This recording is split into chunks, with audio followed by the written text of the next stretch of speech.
नमस्कार दोस्तों, भारतीय पौराणिक इतिहास में आपका स्वागत है। आज हम सब बात करेंगे क्षर और अक्षर का विषय बतलाने के लिए कराल, जनक और वशिष्ठ का संवाद। तो शुरू करने से पहले बेल आइकन दबाकर सब्सक्राइब करना ना भूलें और वीडियो पसंद आए तो लाइक, कमेंट और शेयर करना ना भूलें। धन्यवाद। तो चलिए शुरू करते हैं। युधिष्ठिर ने पूछा, पितामह, वह क्षर तत्व क्या है जिसको प्राप्त कर लेने पर जीव पुनः इस संसार में नहीं आता, तथा क्षर पदार्थ क्या है जिसको जानने पर भी आवागमन बना रहता है। क्षर और अक्षर के स्वरूप को स्पष्ट रूप से समझने के लिए मैंने यह प्रश्न किया है। वेदों के विद्वान ब्राह्मण, महाभाग ऋषि तथा महात्म्य यतियों ने आपको ज्ञान का खजाना बतलाया है। अब सूर्य के दक्षिणायन में रहने के थोड़े ही दिन बाकी हैं। उत्तरायण आते ही आप परम धाम को पधारेंगे। फिर हम लोग यह कल्याणमयी वार्ता किससे सुनेंगे? आपके इन अमृतमय वचनों को सुनकर मुझे तृप्ति नहीं होती। अतएव आप मुझे यह क्षर और अक्षर का विषय बतलाइए। भीष्म जी ने कहा, युधिष्ठिर, इस विषय में कराल, जनक और वशिष्ठ के संवाद रूप एक प्राचीन इतिहास का वर्णन करता हूँ। एक समय की बात है, सूर्य के समान तेजस्वी मुनिवर वशिष्ठ अपने आश्रम पर विराजमान थे। वह राजा कराल जनक ने पहुंचकर उन्हें हाथ जोड़कर प्रणाम किया और विनययुक्त मधुर वाणी में कहा, भगवान, जहाँ से ज्ञानी पुरुष को पुनर्वर्तन नहीं होता, उस सनातन ब्रह्म के स्वरूप का मैं वर्णन सुनना चाहता हूँ। इसके सिवा जो क्षर कहा गया है उसका, तथा जिसमें इस जगत का लय होता है, उस निर्विकार आनंद स्वरूप और कल्याणमय अक्षर तत्व का भी ज्ञान प्राप्त करना चाहता हूँ।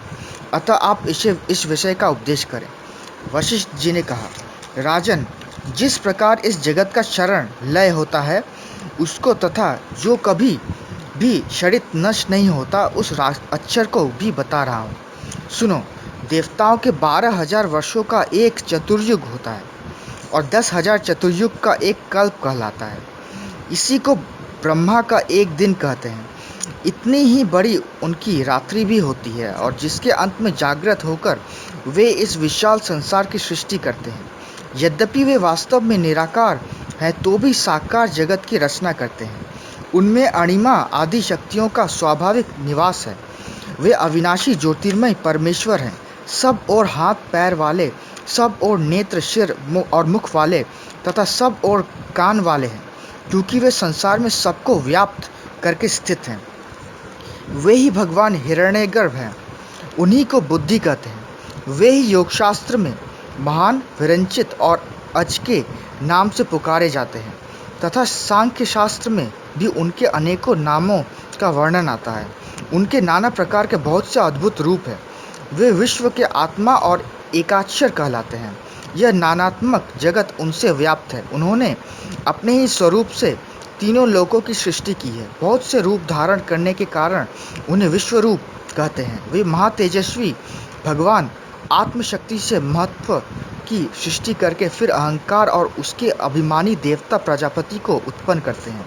इनमें निराकार से साकार रूप में प्रकट होने वाले प्रजापति को जो विद्यासर्ग कहते हैं, और महतत्व एवं अहंकार को अविद्यासर्ग, अविधि ज्ञान और विधि कर्म की उत्पत्ति भी उस परमात्मा से ही हुई है। श्रुति तथा शास्त्र के अर्थ का विचार करने वाले विद्वानों ने उन्हें विद्या और अविद्या बतलाया है।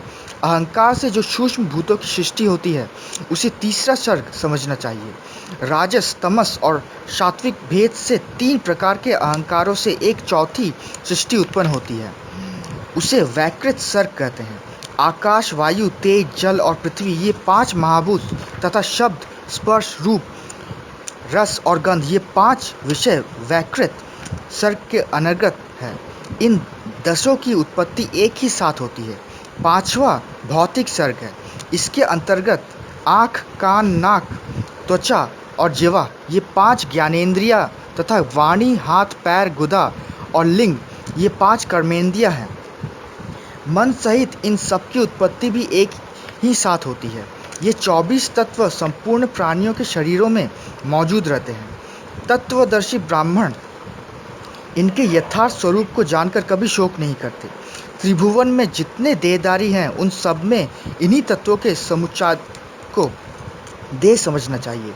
देवता, मनुष्य, दानव, यक्ष, भूत, गंधर्व, किन्नर, सर्प, चारण, पिशाच, देवर्षि, निशाचर, दंश, कीट, मच्छर, दुर्गंधित कीड़े, चूहे, कुत्ते, चांडाल, हरिण, पुलकश, हाथी, घोड़े, गधे, सिंह, वृक्ष और गौएं आदि के रूप में जो कुछ मूर्तिमान पदार्थ हैं, सब में इन्हीं तत्वों का दर्शन होता है।